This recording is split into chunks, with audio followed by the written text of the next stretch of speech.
In this video, we're going to talk about the Buddhism culture in Sri Lanka, the influence, the origin, and also I'm going to visit one of the most important places for Buddhism, the Dambulla Rock Temple.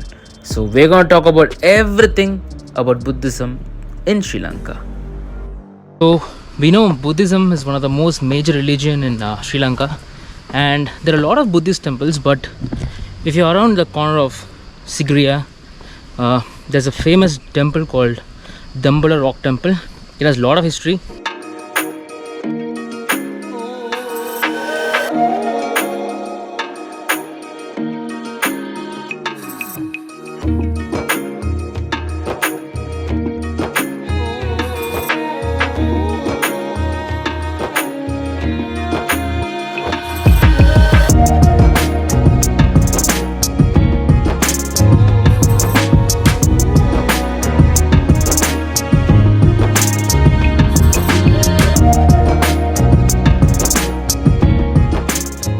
Speaking of Buddhism, in Sri Lanka, people follow Theravada Buddhism.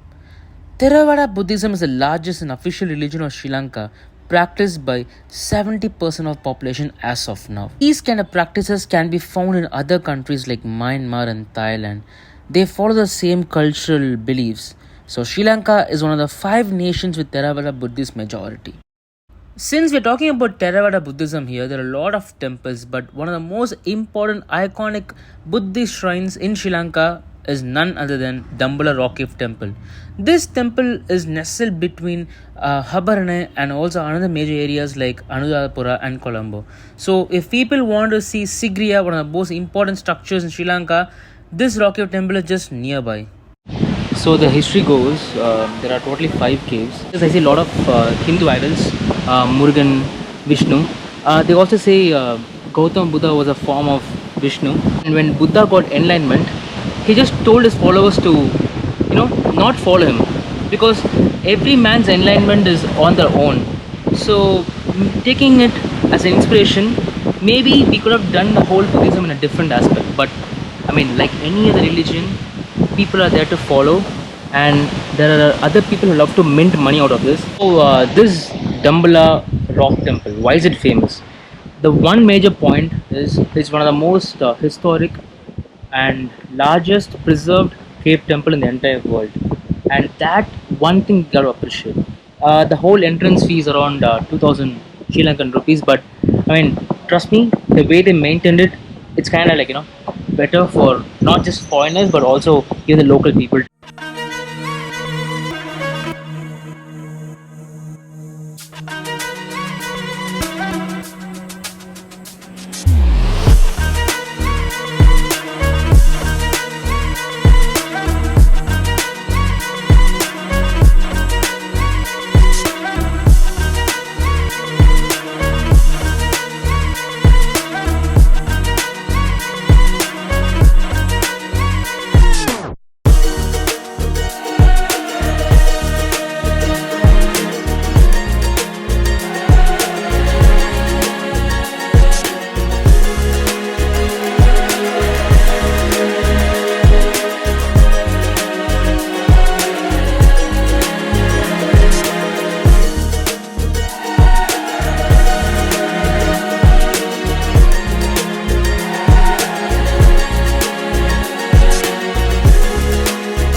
Also, one more thing I learned, not just about this temple and all the historic tourist places, it's kind of far from the main center. This rock temple is very far from Colombo, Kandy.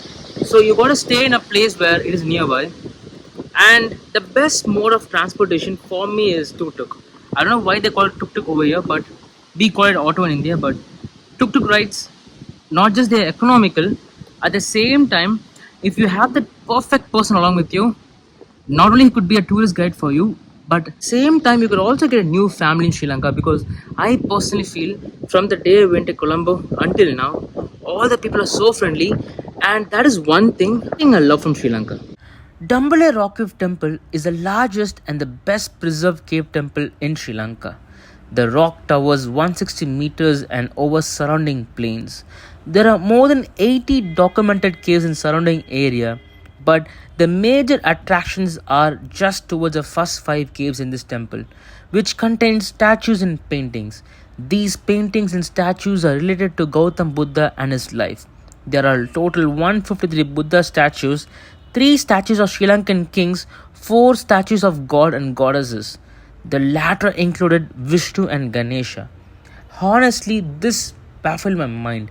You see Hindu gods in a Buddhist temple, and that is one of the most unique things to happen in Sri Lanka and especially in Dambulla Rock Temple. I thought it's only in India where people sell a lot of commercial stuffs in temple.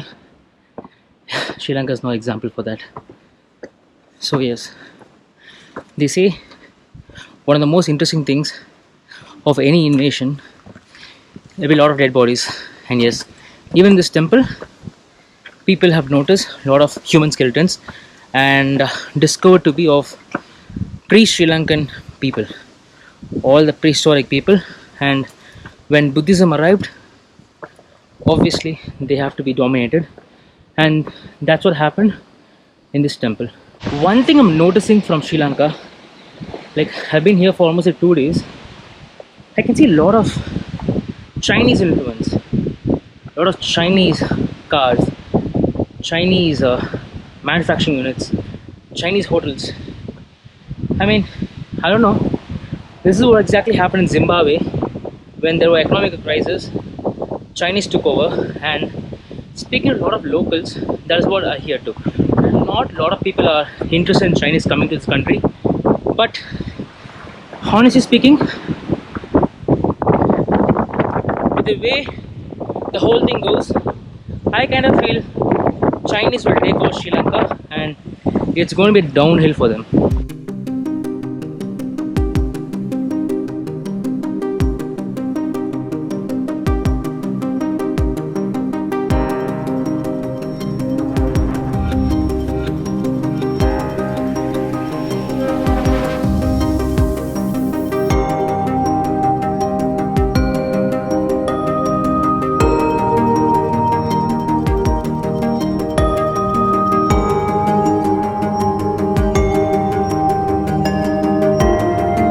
Also, not just in Dambulla temple, anywhere you go you got to walk. I have a knee issue, so it's so pretty fucked up. And yes, you can expect elevator and all these other facilities, but just be aware, if you're someone who loves to walk and who have no knee issues, this is the best place for you, because you get to walk, hike a bit, see all the places, so you don't miss gym much. Honestly speaking, in the end, whether you believe in Buddhism or any religion, it's all meant to be for just one thing, and peace. And I personally feel a lot of people in different countries kind of divide each other based on religion.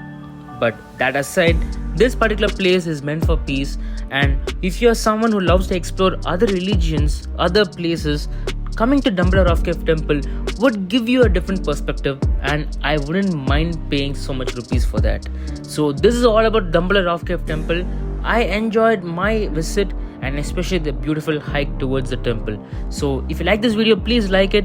And what are your thoughts about Sri Lanka, about Buddhism? Please do comment. And if you feel this channel is subscribe worthy, please do subscribe to it.